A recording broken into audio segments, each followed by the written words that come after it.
Hey guys, make sure you stand till the end. One common mistake people make when replacing fuses relays that can cost you thousands of dollars in repairs. Stay with us, we'll explain what it is.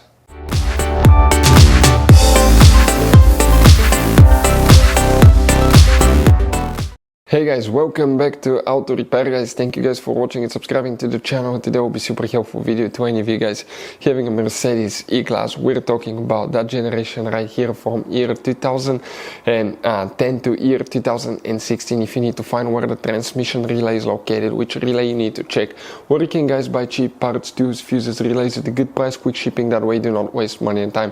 Why it's always a good idea to test fuses and relays. All that guys will be covered absolutely free for your convenience. Make sure you stay until the end. So before we start, let us tell you a little bit about us guys. Now, if you have a Mercedes E-Class, that generation from year 2010 to year 2016-17 guys, this is the W212 guys. We're going to have a video for every single fuse relay on that car, why things do not work, why we're making this one, because we're trying to save you time and money guys. Let's say you're down the road in the middle of nowhere, your car does not start, you need to find where your engine starter fuse relay is located guys, where you can find fuel injection system fuses, fuel pump fuses. All you have to do, come to the channel, watch that video, 1-2 minutes, you're back on the road guys. In addition, we'll share where you can buy cheap parts and tools, that way you do not waste your money and time. Every single car we get here at the garage, we try to make guys at least 200 to 300 free repair videos. We take them completely apart, we show you how to fix mechanical, electrical, engine work guys, body work, a little bit of everything. And we have more than 12,000 free repair videos on our channels that can save you thousands of dollars guys in free repair videos. Check it out if you need help with that. So let's go ahead and start on it now. You will need to check up to 2 different relays for the transmission guys on Mercedes E-Class, that generation that you see right here. This is the pre-facelifted version of that generation. This is the facelifted version, but that's the same generation. It will work for both. You guys have multiple fuse boxes, but today we're working just one that's under the hood. Go ahead and open the hood. And here guys, on the driver's side, you have that brake fluid reservoir next to it. Okay, you're going to have that cover. Pull it out, and underneath you'll find the main engine fuse box with a layout that will look like this one here. Before we guys continue, let's explain quickly why it's always a good idea to test fuses and relays.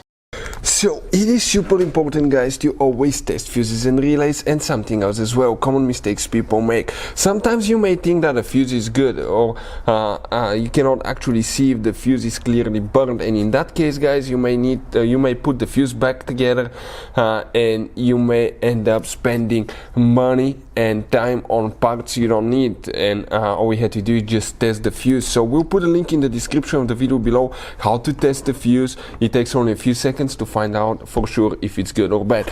The same thing for relays guys, okay? Some of those could be really expensive on cars, so we'll put a link in the description of the video below how you can test relays. And for some certain fuses guys, it's important to disconnect the car battery when removing them, otherwise you can burn the electronics. And for instance, working on airbags, fuses or anything like that, you need to wait at least 1 hour after disconnecting the car battery. And if you're not qualified and certified to work on airbag system, I will never recommend to do that guys. But when disconnecting the car battery guys, okay, common mistake people make, it's important to know which battery terminal you reconnect first. If you do it the wrong way, you can burn electronics modules. How we know about that? We burn before the traction control module on BMW that cost us $2,000 guys. So we'll put a link in the description of the video below which battery terminal to disconnect first. Check it out for your convenience. So the transmission relays, where you can find them. If you have problems with the transmission, always check the transmission fuses as well. We have the video on the channel. Oh, and by the way, for any of you that needs to buy fuses, relays, parts, tools for Mercedes or any car at a good price, quick shipping, that way you do not waste money and time, we will put the link in the description of the video below. Check it out. You can guys save a ton of money. That's where we get most of our supplies and tools from. 2 relays will need to be checked for the transmission. This is one of them. This is known as relay N, and then you need to check relay R, that relay right here. Hopefully guys the video will be helpful. If you have any questions, don't hesitate to let us know. Thank you for watching. See you next time.